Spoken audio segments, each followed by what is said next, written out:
Miss होतीये ना आपल्या परिसरातील ताजे अपडेट? तर मग आजच C24 तास या आपल्या YouTube चॅनलला लाईक करा, शेअर करा, सबस्क्राईब करा आणि बेल आयकॉनवरती क्लिक करायला तर अजिबात विसरू नका। पुणे महानगरपालिका सार्वत्रिक निवडणूक 2026च्या पार्श्वभूमीवर प्रभाग क्रमांक 38 परिसरामध्ये राष्ट्रवादी काँग्रेस पार्टीच्या अधिकृत उमेदवारांची भव्य तिसरी पदयात्रा उत्साहात पार पडली आहे। या पदयात्रेला नागरिकांचा मोठ्या प्रमाणात प्रतिसाद लाभला आहे।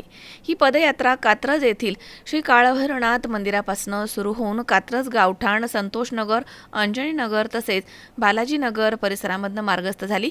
पदयात्रेच्या दरम्यान ठिकठिकाणी नागरिकांनी उमेदवारांचं स्वागत करत विकासाबाबत आपली मतं व्यक्त केली आहेत। प्रचाराच्या सुरुवातीपासूनच प्रभागामधील नागरिकांचा मिळणारा सकारात्मक प्रतिसाद आणि विश्वास या पदयात्रेमधून पुन्हा एकदा अधोरेखित झालाय। स्थानिक प्रश्न, मूलभूत सुविधा आणि विकास कामांबाबत उमेदवारांनी नागरिकांशी थेट संवाद साधलाय। यावेळी राष्ट्रवादी काँग्रेस पार्टीचे उमेदवार श्री प्रकाश विठ्ठल कदम यांनी जनतेच्या पाठिंब्याबद्दल समाधान व्यक्त केलं।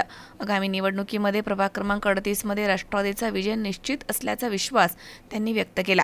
काही दिवसातच विजयाचा जल्लोष एकत्र साजरा करू असं देखील त्यांनी म्हटलं। राष्ट्रवादी काँग्रेस पार्टीचा जो पॅनल आहे 5 जणांचा आमचा, त्याला अत्यंत चांगल्या पद्धतीचा उत्साह आहे। अजितदादांच्या नेतृत्वाखाली जे राष्ट्रवादी काँग्रेस पक्ष या ठिकाणी काम करताना दिसतोय आणि ज्या पद्धतीने धडाडीने आजपर्यंत जी कामं केलेली आहेत त्या सर्व गोष्टींवरती नागरिकांचा विश्वास बसलेला आहे। गेल्या 5 वर्षामध्ये भाजपची सत्ता असताना कोणत्याही प्रकारची कामं या पुणे शहरात झालेली नाहीयेत आणि नागरिकांना फक्त आता विकास कामं पाहिजेत आणि विकास कामासाठी सर्व मतदार बंधू आणि भगिनी राष्ट्रवादी काँग्रेस पार्टीच्या मागे खंबीरपणे उभे राहिलेले आहेत आणि त्यामुळे राष्ट्रवादी काँग्रेस पार्टीचा आपण जर पाहिलं असेल की प्रत्येक रॅली असेल, प्रत्येक मीटिंग मध्ये अत्यंत चांगल्या पद्धतीचा उत्साह नागरिकांमध्ये आहे आणि नक्कीच राष्ट्रवादी काँग्रेस पार्टीचे सर्व उमेदवार दक्षिण पुण्यामधील चांगल्या मताधिक्याने विजय झाल्याशिवाय राहणार नाही असा विश्वास आम्हाला या ठिकाणी वाटतो।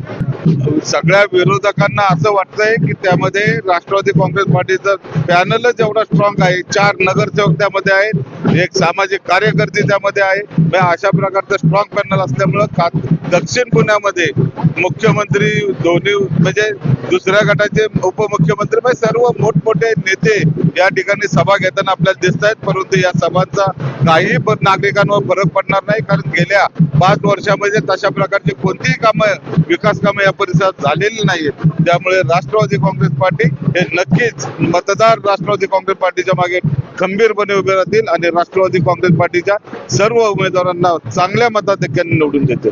विचार म्हणजे आमच्या कार्याच्या ह्याच्यावरती आणि 5 वर्षामध्ये आणि भारतीय कदम नगरसेवक असताना आणि मी नगरसेवक असताना मी 5 वर्षामध्ये भरपूर मोठी विकास कामं केली आहेत। मी 7,800 मताने त्यांनी निवडून आल्यामुळं भारतीय जनता पक्षाने ह्या वार्डाचे 3 तुकडे केले आणि आमचा 5चा प्रभाग केला।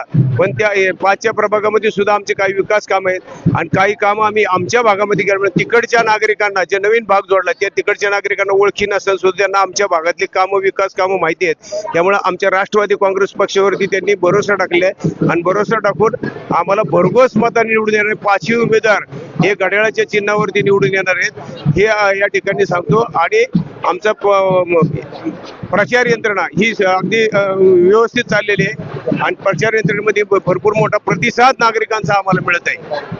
अमोल उदमले, C24 तास, पुणे।